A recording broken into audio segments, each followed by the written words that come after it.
Hello दोस्तों, स्वागत है आपका डिवाइन क्लासेस के ऑनलाइन प्लेटफॉर्म पर। आज अपन शुरुआत करने वाले हैं एक बहुत ही अच्छे से सेशन की।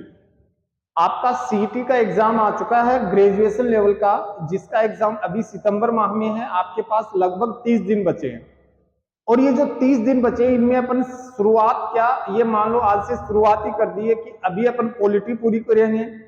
और पॉलिटी में जितनी भी आपके पॉलिटी के 10 से 12 जो क्वेश्चन आपके एग्जाम में आने हैं, वो क्वेश्चन अपन एमसीक्यू के माध्यम से कंप्लीट करने वाले हैं टॉपिक वाइज। तो आप हमारे साथ बने रहिए और अपनी जो तैयारी आपने की है, यानी थ्योरी जो आपने पढ़ ली कंप्लीट, उस थ्योरी को आप यहां अप्लाई करके देखिए कि जो क्वेश्चन आपके सामने आ रहे हैं वो क्वेश्चन क्या आपसे सही हो रहे हैं, और अगर सही हो रहे हैं तो वो जो आपने पढ़ा है वो सफिशियंट है। ऐसे ही आपके एग्जाम में ऐसे ही सेम क्वेश्चन आपको देखने को मिलेंगे। और जब आप क्वेश्चन सही करोगे तो आपका आत्मविश्वास बहुत ज्यादा बढ़ने वाला है और आपका मन करेगा अगले दिन और इससे ज्यादा पढ़ने का। तो चलिए शुरुआत करते हैं। आपका खाना पीना हो गया, अब आराम से क्वेश्चन सोल्व कीजिए। जो आपने पढ़ा है उसमें से सही क्वेश्चन है, कहाँ गलती हो रही है आपसे, और जो गलती हुई है उसको कैसे सुधारना है, ये सब अभी आप देखिए। इस सेशन में अपन पूरा करने वाले हैं। पहला क्वेश्चन है अपना कि भारतीय संविधान, इन्होंने क्वेश्चन क्या डाला है कि भारतीय संविधान अंगीकृत, आत्मार्पित व अधिनियमित कब हुआ। बहुत अच्छा क्वेश्चन है। अगर आप आराम से कभी आप कक्षा 6, 7, 8, 9, 10 की पुस्तकें पढ़ोगे तो उसमें प्रस्तावना उद्देशिका लिखा होगा और उसमें सबसे लास्ट में ये लाइन लिखी होती है। अगर आपने पढ़ा है तो आप गलती नहीं करने वाले हो। तो देखो, 26 जनवरी 1950 को किया था क्या, या 9 दिसंबर 1946 को, या 26 नवंबर 1946 को, या 26 नवंबर 1949 को। राइट आंसर आप अपने अकॉर्डिंग बताओ, फिर अब मैं बताता हूं इसमें सही आंसर क्या होगा। इसका जो राइट आंसर है आपका वो क्या होगा, 26 नवंबर 1949। इसको 46 को मत कर देना, ये बिल्कुल गलत है। तो 26 नवंबर 1949 को भारतीय संविधान अंगीकृत, आत्मार्पित और अधिनियमित हुआ, यानी अंगीकार हुआ। आपको एक शब्द मिल सकता है अंगीकार।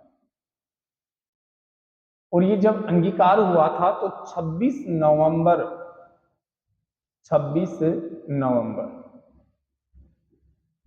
को तैयार हो चुका था, लेकिन हमारी कोई ऐतिहासिक बात जुड़ी हुई थी 26 जनवरी के साथ।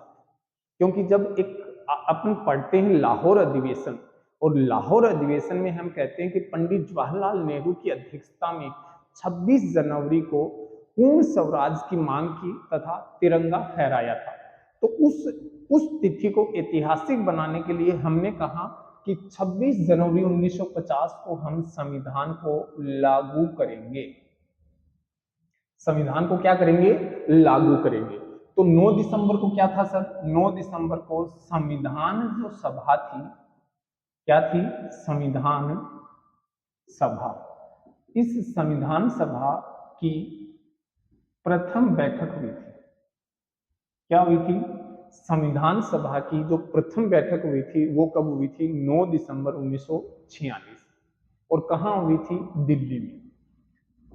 तो ये याद रखना आप कि 9 दिसंबर 1946 को पहली बैठक होती है, 26 जनवरी को संविधान लागू होता है और 26 नवंबर 1949 को संविधान अंगीकृत, आत्मार्पित और अधिनियमित या अंगीकार या एडोप्ट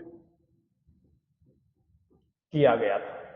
अब देखो, इसी 26 नवंबर को हम संविधान दिवस मनाते हैं। क्या मनाते हैं, संविधान दिवस। तो ये भी आपको याद रखना है, संविधान दिवस मनाते हैं। और कब से मनाते हैं, 2015 से। तो 2015 से पहले क्या मनाते थे, तो 2015 से पहले हम मनाते थे विधि दिवस। क्या मनाते थे, विधि दिवस। विधि दिवस मनाते थे 26 नवंबर को, और 2015 के बाद हम क्या कर रहे हैं, संविधान दिवस मना रहे हैं। इसके अलावा अगर मैं बात करूं तो मैं ये भी कह सकता हूं कि ये जो 26 नवंबर है, इस 26 नवंबर का हमारे लिए एक और महत्व है। संविधान दिवस, विधि दिवस के अलावा जिस दिन 26 नवंबर को हमारा संविधान तैयार हुआ था, हमें समय लग गया था 2 वर्ष 11 माह और 18 दिन। आप कैलकुलेट करना, अगर आपने रीजनिंग पढ़ा है तो आप देखना कि हमें संविधान बनाने में कितना समय लगा था, 2 वर्ष 11 माह 18 दिन। तो आप सबका, मुझे उम्मीद है ये क्वेश्चन गलत नहीं होगा, बहुत ही अच्छा क्वेश्चन था, बहुत ही प्यारा क्वेश्चन था, सभी बच्चे करेंगे जो भी एग्जाम देने वाले हैं। आगे बढ़ते हैं अपन, और अगला जो क्वेश्चन है अपना वो देखते हैं। अगला जो क्वेश्चन है अपना वो देखते हैं, संविधान सभा के लिए चुनाव कब संपन्न हुए? बताओ भाई, संविधान सभा के लिए चुनाव कब संपन्न हुए? 1945 में, 1946 में, 1947 में और 1948 में। तो इसका राइट आंसर जो होगा आपका वो क्या होने वाला है, 1946 में। और कब हुए थे?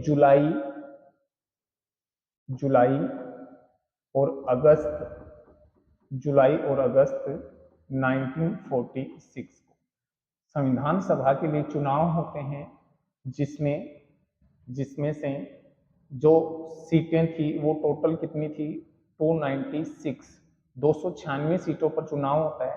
और जो 296 सीटों पर चुनाव होता है तो इसमें क्या रिजल्ट आता है कि कांग्रेस जो पार्टी है वो कांग्रेस पार्टी 208 सीटें जीतती है। इसके अलावा मुस्लिम लीग जो है वो 73 सीटें जीतती है। और अन्य दल वो क्या करते हैं, 15 सीटें जीतते हैं। तो चुनाव कब संपन्न हुए थे जुलाई और अगस्त 1946 को। तो ये भी आपको याद रखना है कि चुनाव कितनी सीटों पर हुए थे, 296 सीटों पर चुनाव हुए थे, जिसमें से कांग्रेस 208, मुस्लिम लीग 73 और अन्य दल 15 जो सीटें हैं वो जीतते हैं। ठीक है, अगला क्वेश्चन अपन देखते हैं। अगला जो अपना क्वेश्चन है वो क्या है वो देखते हैं। बहुत अच्छा क्वेश्चन है भाई। भारत पाकिस्तान विभाजन के बाद भारतीय संविधान सभा में कितने सदस्य थे? बहुत अच्छा क्वेश्चन है। भारत पाकिस्तान विभाजन के बाद भारतीय संविधान सभा में कितने सदस्य थे? तो याद रखना कि ये जो संख्या है ये किस प्रकार से है, इसको अपन देखते हैं। ये जो सदस्य थे 389, ये जो थे ये आए थे कैबिनेट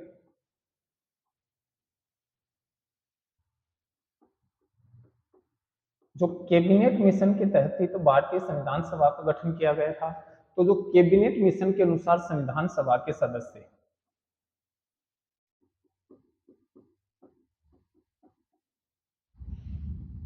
जो कैबिनेट मिशन हुआ था उसके अनुसार संविधान सभा में कुल सदस्य कितने होंगे, 389 कैबिनेट मिशन आया था। और कैबिनेट जो मिशन आया था इसके बारे में आपको थोड़ा सा बता देता हूं मैं। कैबिनेट मिशन, और ये जो कैबिनेट मिशन आता है ये आता है भारत 24 मार्च 1946। और जब ये 24 मार्च 1946 में आता है तो ये कहता है कि आपकी एक संविधान सभा होगी। क्या होगी?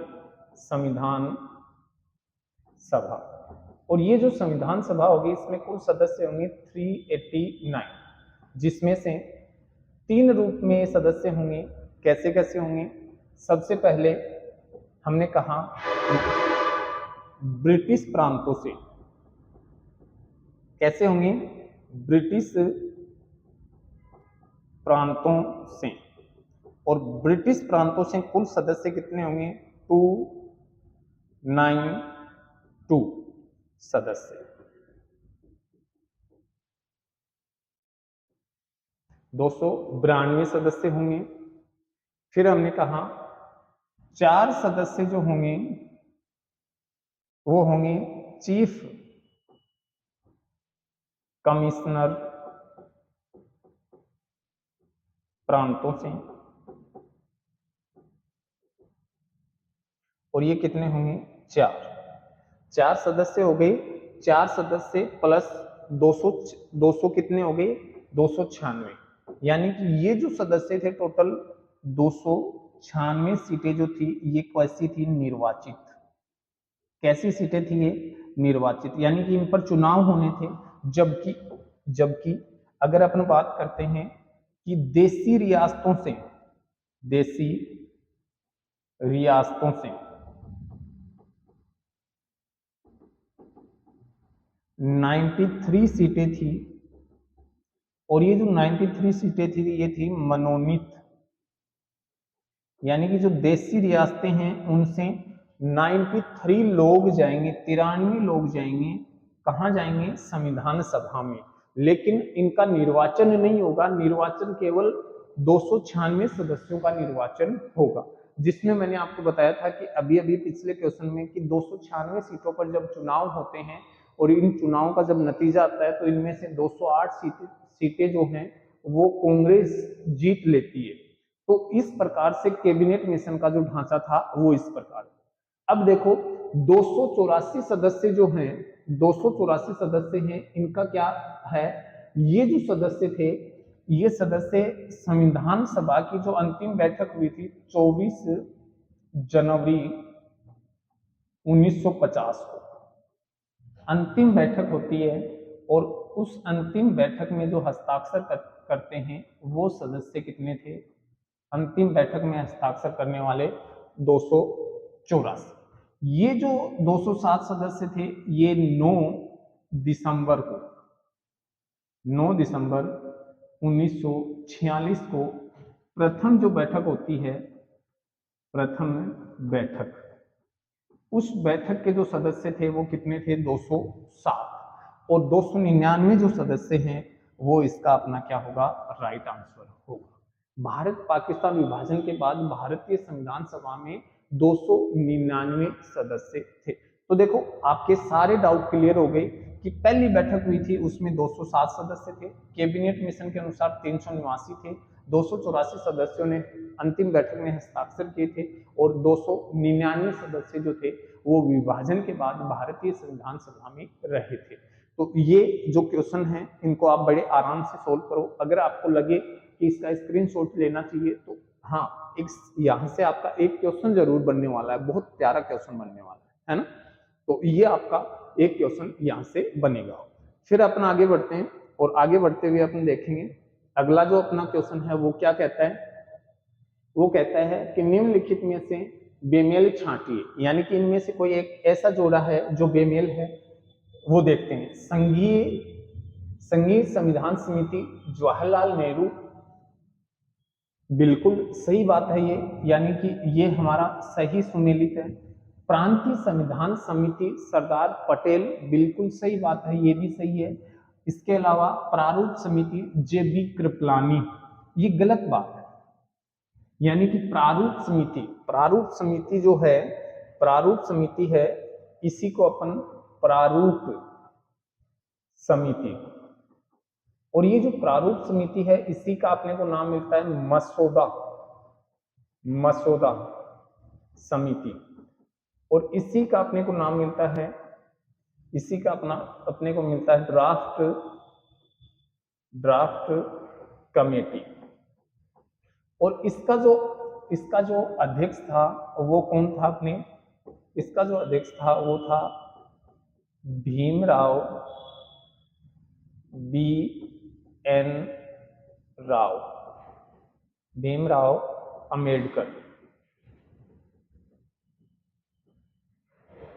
भीमराव अंबेडकर जो थे वो इनके क्या थे?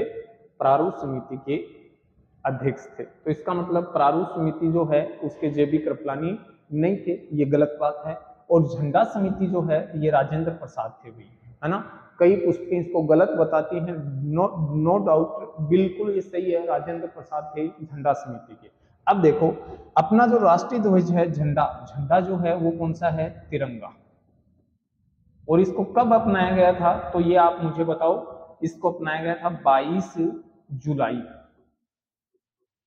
22 जुलाई 1947। 22 जुलाई 1947 को हमारा जो राष्ट्रीय ध्वज तिरंगा है उसे संविधान सभा ने अपनाया। और इसको तैयार किसने किया था, तो वो आप याद रखना, उस व्यक्ति का नाम था पिंगली। क्या नाम था? पिंगली वेंकैया। तो ये नाम याद रखना, पिंगली वेंकैया ने भारतीय राष्ट्रीय ध्वज जो तिरंगा है उसको तैयार किया था। और कोरोना काल के दौरान ही उनका देहांत हुआ था। तो ये इसके इर्द गिर्द के प्रश्न हैं। इसके अलावा अगर आप कुछ क्वेश्चन और देखना चाहो तो आपको थोड़ा सा और बता देता हूं। एक जो संघीय संविधान समिति है, इसी के साथ एक समिति है संघ शक्ति समिति। संघ शक्ति समिति, और इसका जो अध्यक्ष था वो भी कौन था? जवाहरलाल नेहरू। एक जो प्रांतीय संविधान समिति है, इसी के साथ में एक समिति थी मूल अधिकार समिति। और ये जो मूल अधिकार समिति है इसका भी अध्यक्ष कौन था? सरदार पटेल। तो ये कुछ क्वेश्चन हैं जो आप याद रखना कि संघीय संविधान समिति और संघ शक्ति समिति के अध्यक्ष जवाहरलाल नेहरू, प्रांतीय संविधान समिति और मूल अधिकार समिति के अध्यक्ष सरदार पटेल, प्रारूप समिति के अध्यक्ष भीमराव अंबेडकर, और तिरंगा जो है इसे अपन ने कब एक्सेप्ट किया था? 22 जुलाई 1947 को। तो ये अपना अगला जो क्वेश्चन है वो अपने सोल्व किया है। अब देखो फिर अपन आगे बढ़ते हैं, और आगे बढ़ते हुए अपन अगला जो अपना क्वेश्चन है उसको देखते हैं। संविधान सभा का स्थायी अध्यक्ष किसे चुना गया? संविधान सभा का स्थायी अध्यक्ष, स्थायी का मतलब फिक्स, स्थायी जो अध्यक्ष था वो किसे चुना था? तो देखो डॉक्टर सच्चिदानंद सिन्हा जो थे, क्या इन्हें स्थायी अध्यक्ष चुना था? क्या? अस्थायी अध्यक्ष थे। क्या थे? अस्थायी अध्यक्ष थे। मैंने बेटा प्रयास किया है पूरा कि आपकी जो क्वेश्चन है वो लगभग क्वेश्चन आपके सोल्व हो जाए इन्हीं क्वेश्चनों से। और ये जो अध्यक्ष बने थे ये बने थे 9 दिसंबर 1946 को। और संविधान सभा की जो पहली बैठक होती है उसमें सबसे वरिष्ठ जो व्यक्ति थे डॉक्टर सच्चिदानंद सिन्हा, इन्हें अस्थायी अध्यक्ष बना दिया जाता है। फिर स्थायी अध्यक्ष कौन बनता है? तो याद रखना, स्थायी अध्यक्ष बनता है स्थायी अध्यक्ष। और जो स्थायी अध्यक्ष बनाया जाता है वो किसे बनाया जाता है? डॉक्टर राजेंद्र प्रसाद को। और कब बनाया जाता है? 11 दिसंबर 1946 को। कब बनाया जाता है? 11 दिसंबर 1946 को। फिर देखो BN राव जो थे वो संविधान सभा के संवैधानिक सलाहकार थे। क्या थे भाई?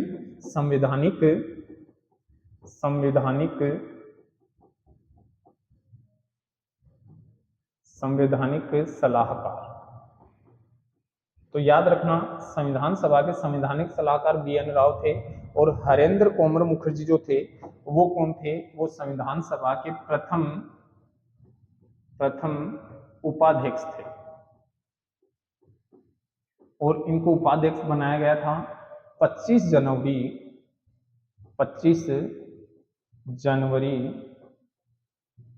1947।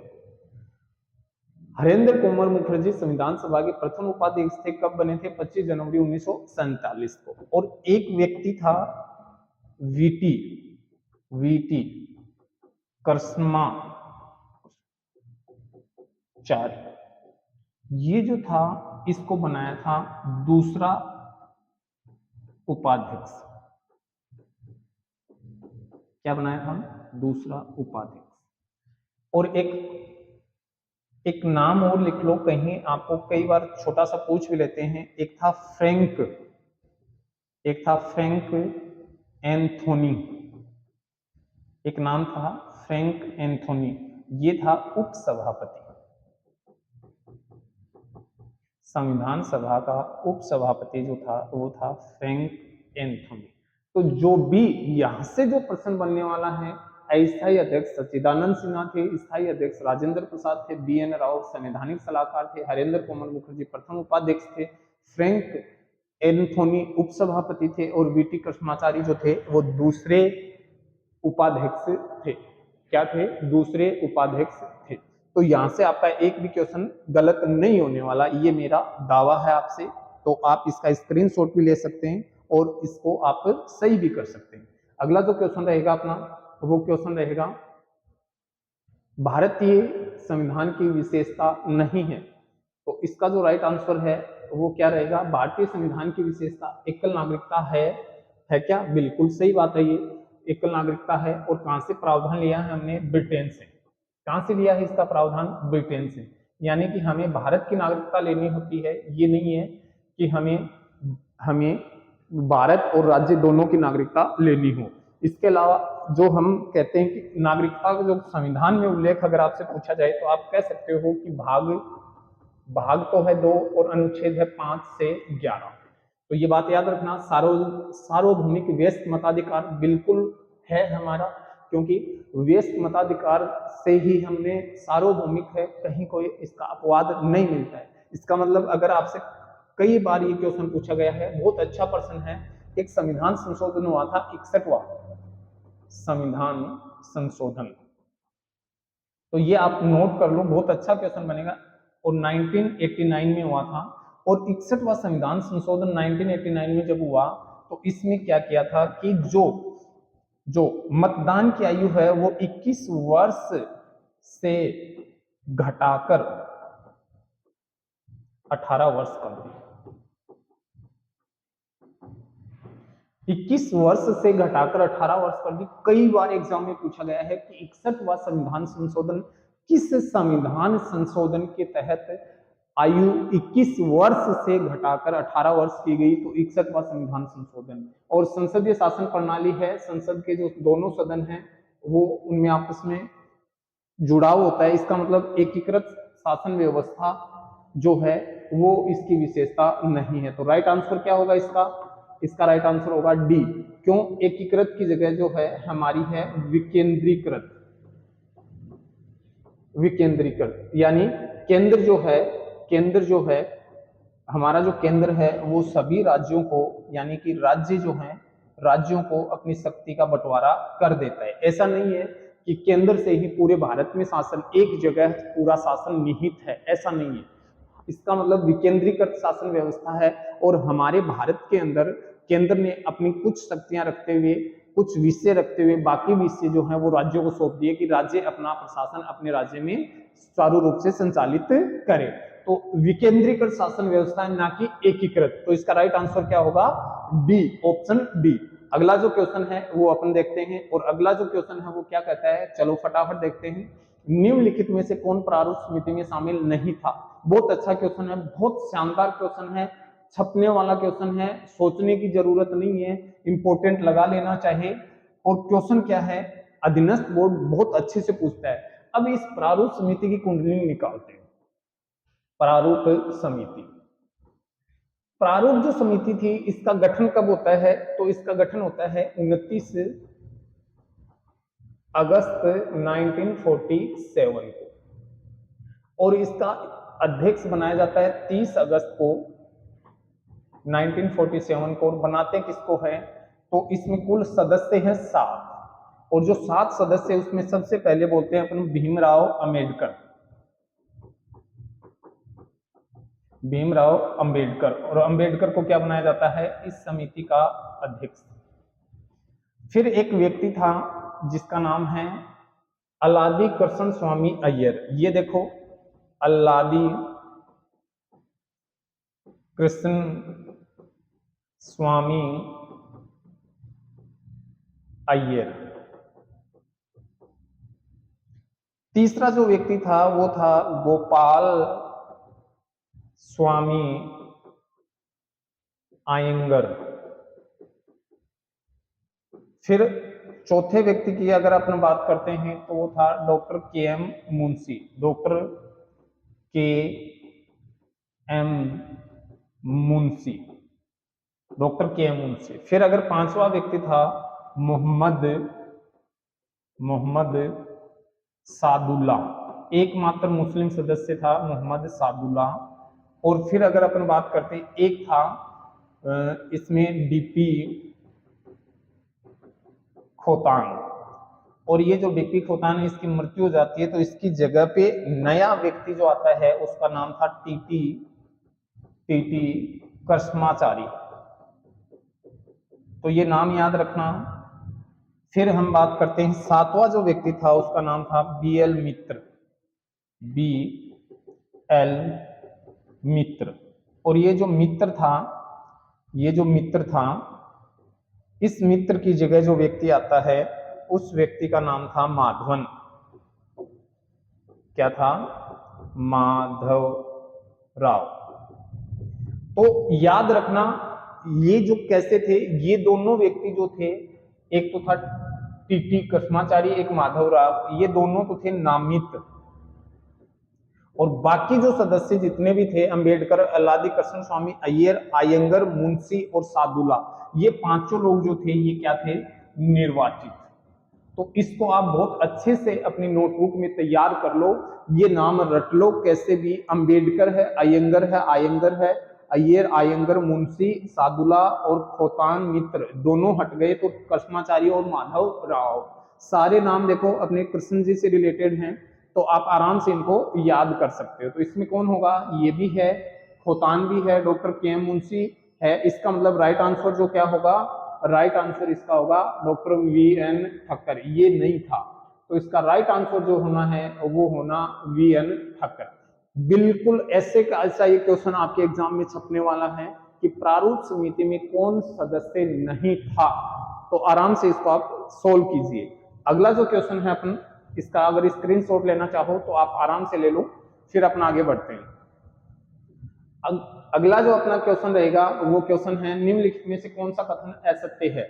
चलो देखो भाई, फटाफट कमेंट करो, फटाफट बताओ। संविधान सभा के चुनाव जुलाई अगस्त 1946 में हुए थे क्या? बिल्कुल हुए थे सर। संविधान सभा के चुनाव में कांग्रेस को 207 सीटें प्राप्त हुई थी क्या? देखते हैं। चलो, संविधान सभा के चुनाव अप्रत्यक्ष रूप से और अप्रत्यक्ष विधि से हुए, जिसमें प्रांतीय विधानमंडलों के सदस्यों ने भाग लिया था बिल्कुल। और 16 अगस्त 1946 को मुस्लिम लीग ने प्रत्यक्ष कार्रवाई दिवस मनाया था। इसका मतलब 208 सीटें जीती थी। तो ये जो सब है ये अपना गलत है, तो इसका राइट आंसर क्या है? पूछ क्या रहा है? असत्य। असत्य का मतलब कि 207 नहीं 208 सीटें जीती थी। तो मैंने आपको बताया 296 सीटों पर चुनाव होते हैं, जिनमें से 208 सीटें जो हैं वो कांग्रेस जीतती है और 73 सीटें मुस्लिम लीग और 15 सीटें अन्य।